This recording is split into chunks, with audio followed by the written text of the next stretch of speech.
So with that said, can you give us a little taste? Maybe sorry, I am legally enjoined from doing SpongeBob. Nickelodeon won't let me do it. If you've watched any cartoons over the past 30 years, there's a good chance you've heard of a guy called Tom Kenny. He's done voices for many shows I've covered so far, like the Powerpuff Girls, Rocko's Modern Life, and Samurai Jack. But there's no beating around the bush. He's most famous for his role as SpongeBob SquarePants, a role that he holds near and dear to his heart, as do millions of kids and young adults alike. But one thing I've always wondered was, what's his opinion on the series? Like, what are his favourite episodes, or if I could get him drunk enough, what's one he didn't like? Well, half my question was already answered in 2009, when Nickelodeon made a digital volume of his 20 favourite episodes for purchase on iTunes and Amazon, the Tom Kenny Collection. Let it be known, this just covers up to season 6, so if you were wondering if there were any more recent episodes he liked, that's still up in the air.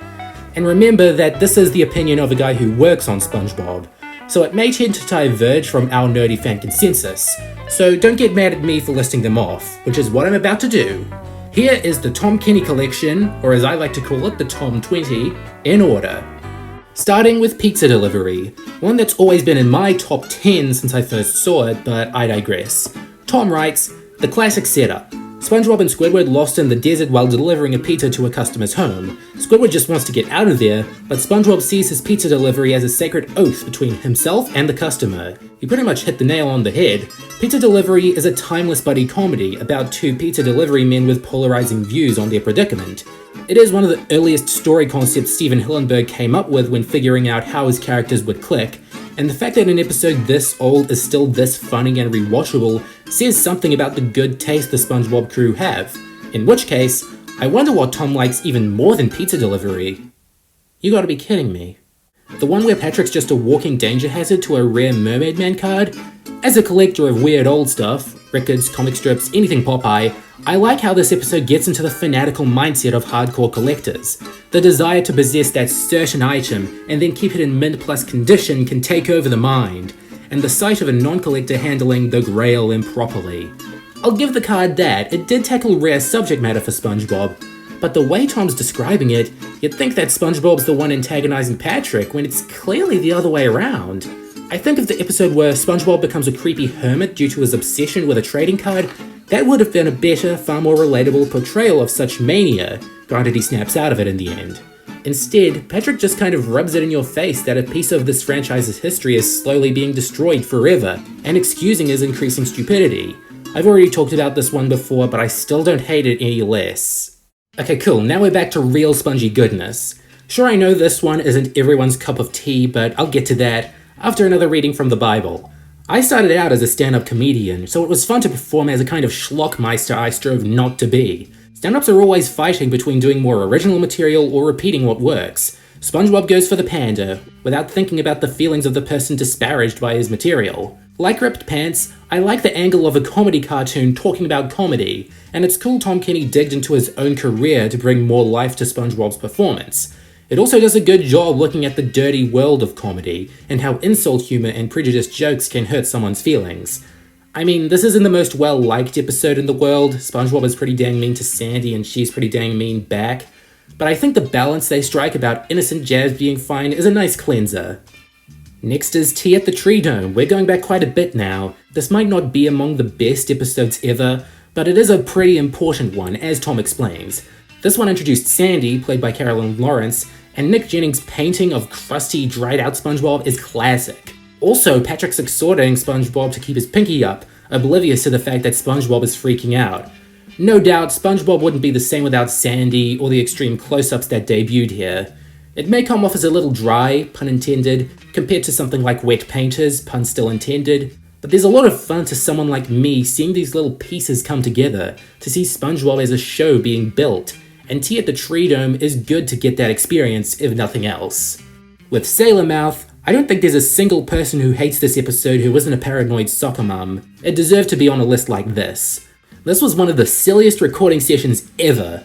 We had to come up with fake cuss words to stick in the dialogue to be bleeped out later. I was laughing so hard, they recorded me while I lay on the floor of the sound booth.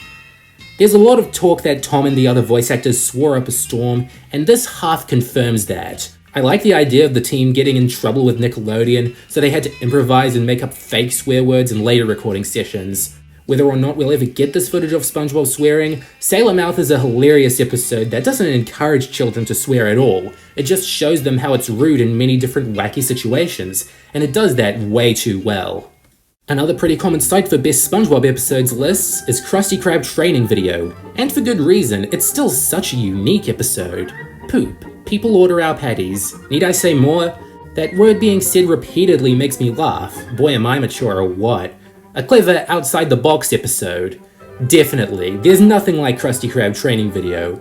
It went for a structure and mood that fit the show like a glove, just going to town with scene after scene, gag after gag, and tying it into a basic premise. Sometimes when you see an episode this unconventional, you'd worry that it'll stick out too hard, but this is a wonderful exception, delivering joke after joke that's still remembered and still quoted on the daily. And it's got perhaps the second most famous ending in the whole show, so more reason to watch it through to the end. His number 14 pick was Mermaid Man and Barnacle Boy 6, the motion picture. Kind of an odd choice to represent the Mermaid Man saga, but again we've got a personal reason for this appearing. When SpongeBob's heroes are considered too old to portray themselves in a Hollywood-type movie, he decides to make his own. As a comic book fan, I've sat through horrible movies based on classic comics, wishing I could do it right. Keep in mind this was before the DCEU. Back to SpongeBob, I do think the delve into comic book movies was a cool direction to take the Mermaid Man saga in, as they got to make a lot of points about Hollywood trying to refresh old IPs, and the hell fans have to go through to make independent fan films that line up with their vision of their pastime.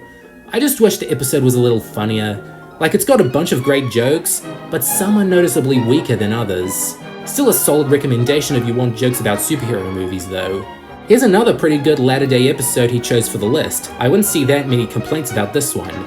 He says, kind of obscure, but one of the few episodes to focus on the Honeymooners-like marriage of Plankton and Karen, just a microorganism and his computer wife trying to get by. I love how Plankton swings between henpecked husband and world-conquering megalomaniac.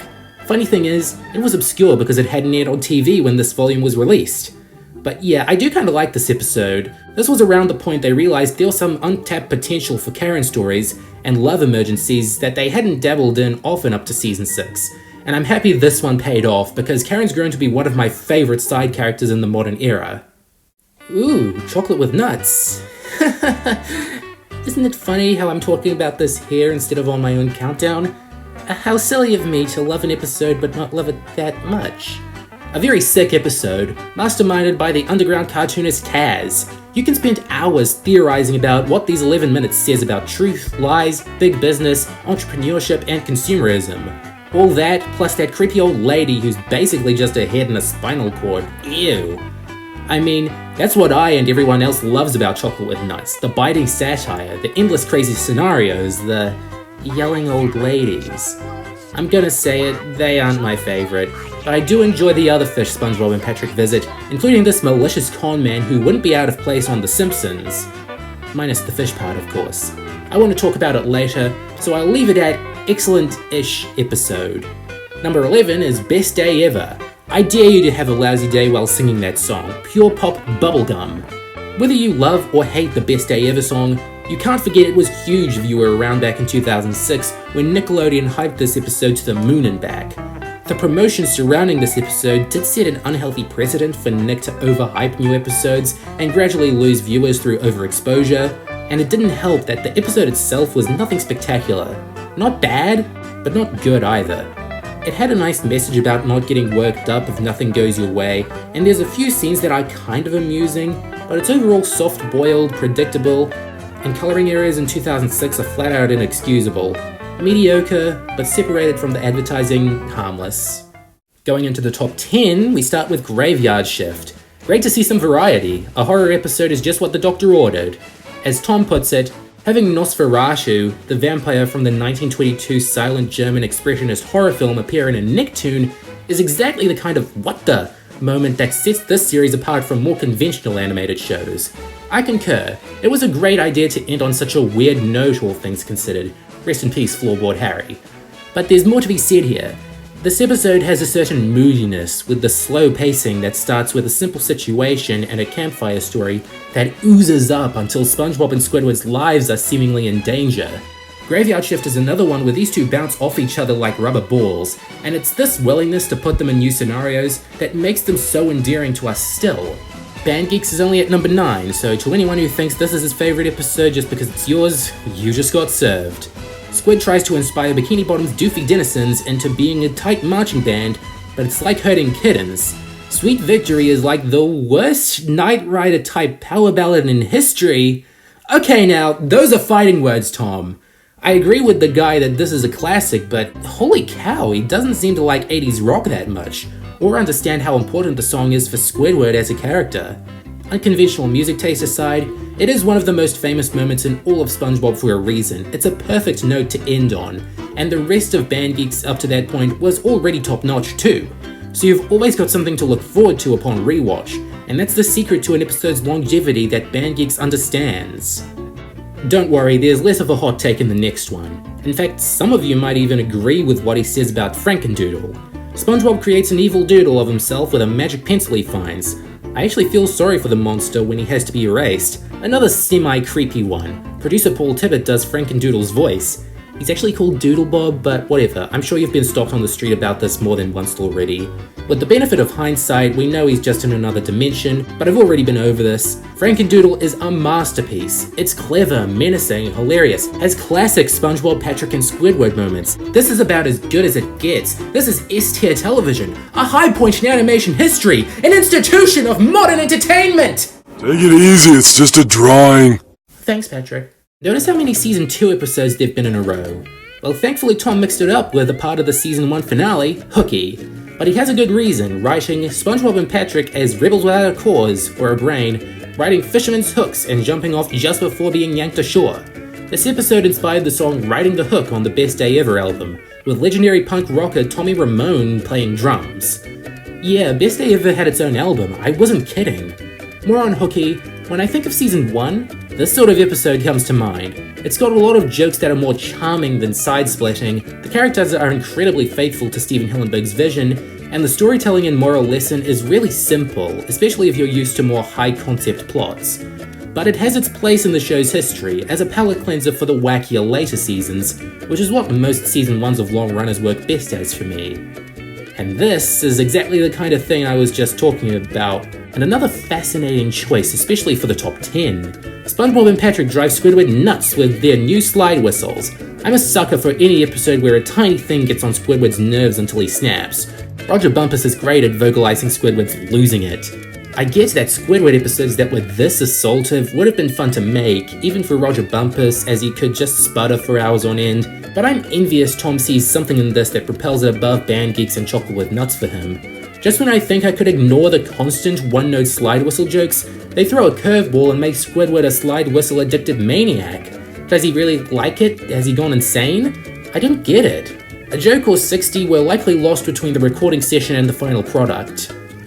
Breathe another sigh of relief, because next up is Idiot Box, a very popular episode that I hardly see this high up on best ever lists. Tom's mini retrospective is as follows. SpongeBob and Patrick turn an empty box into a fantasy playland using their imaginations. Since Squidward lacks any imagination, he resents anyone who does. And the ultra-dramatic and over-the-top action movie fantasy scenarios are really funny. If you remember something from this episode apart from the imagination rainbows, it's SpongeBob soaring his arms off after an avalanche, or at least that's what he wants you to think. I never realized how hard this one was on Squidward, rubbing it in that he has no imagination until it's too late. But the fact it's about a cardboard box of all annoyances softens the pill, I guess. It's a good episode that's bigger than the sum of its parts, I'll say that much. Oh boy, the camping episode. This is my personal favourite episode on this list. It's a shame Tom didn't share the same enthusiasm for Shanghai that Patchy did. Wait a minute. I always laugh even though I know the sea bear attacks are coming. By the way, SpongeBob singing the ever-accelerating verses of the Campfire song isn't artificially sped up. People always ask about that. I'm not surprised they have to. It was an impressive feat for an all-around impressively funny episode. Everything that can bother you about roughing it on a camping trip is joked about here, and Squidward has to take it like a pro, or else he'll get his sore blue keister handed to him by a sea bear. Like Band Geeks, it keeps you in your seat until the absolute sucker punch of a comedy routine that's always funny for different reasons on every revisit. And then there's this a-hole. Like Best Day Ever, this one's just mediocre, which can sometimes be harder to talk about than a bad episode. But Tom seemed to like it, opining, "I love when hilarity and disturbing creepiness mingle. This one is like an episode of Night Gallery starring SpongeBob and Patrick, directed by Rob Zombie. Toy Store of Doom does have that going for it at the end, the banter between SpongeBob and Patrick isn't that bad here, and the visuals are unsettling in the right ways. It's just the first 50% of the episode does nothing with this idea. Maybe if they structure more of the episode around the Of Doom part of the title, like SpongeBob and Patrick are bored playing with baby toys and want more mature toys to play with, that would be something. But instead, we get something that's self-aware how badly it starts, and it's thankfully the last post-movie episode on this list. But it isn't the last one that makes me grit my teeth. As Tom Kenny puts it, Valentine's Day is the first great Patrick episode. I love how Patrick instantly goes from having his feelings hurt to an incredible Hulk-like rage. Bill Fagerbakke really came into his own in this one. I may have to respectfully disagree about this one being the first great Patrick episode, but I do think I should point out some positives with it. The opening is nice and cute, and there are jokes here that fit the characters as I desire to know them, but I'm still not the biggest fan of Patrick being a rampaging monster over something this selfish, or the 30 seconds of nothing happening. This episode did have influence on the more lively, expressive incarnation of Patrick we're more used to, so I guess it isn't a failure, it just doesn't tickle my fancy on principle. But good on those who like it, it has its fans. And number one shouldn't be a surprise to too many of you, Help Wanted. It holds a special place in most of the early crew's hearts, including Tom's. It's hard to believe when we started work on this, maybe only a dozen people knew what a SpongeBob was. I fell in love with the characters and drawings at first sight. Is there anything that hasn't already been said? Is the most cliche review of every pilot ever? Help Wanted still holds up and is still fun to discuss because of how much spunk it has, how much you want to see SpongeBob get the job he's waited for so long, and the sheer absurdity of a swarm of mindless anchovies swarming a lowly restaurant and sending Mr. Krabs and Squidward on this brief adventure they have. And screw lollipops and gas masks, I associate living in the sunlight, living in the moonlight with SpongeBob's first ever batch of Krabby Patties. Technically the first song number of the series, and what a way to start. So there you have it. These were SpongeBob's Laughbox's favourite episodes as of May 2009. A lot has changed about the show, but it seems at the time, Tom Kenny might have shared fans' sentiment that the show is better in its humble beginnings. Half the list is from season 1 and 2, and there isn't a single season 5 episode anywhere. But who am I to judge the man's taste in cartoons? He gave his reasons, he contributed to all these episodes, and I'm unable to argue with him out of fear and circumstance. And I want to see if this will ever be updated to feature more modern episodes. Opinions aren't static, they change with time. See, I like the card now, I'm a sheep. But let me know if there are other lists like this from creators, actors, writers, etc. And not just a single favourite episode answer on Twitter, I mean big lists like these, they're fascinating. I hope to see more of these as time goes on, and I hope Tom Kenny continues to put his all into his work on SpongeBob, Gary, and the rest. Goodbye for now.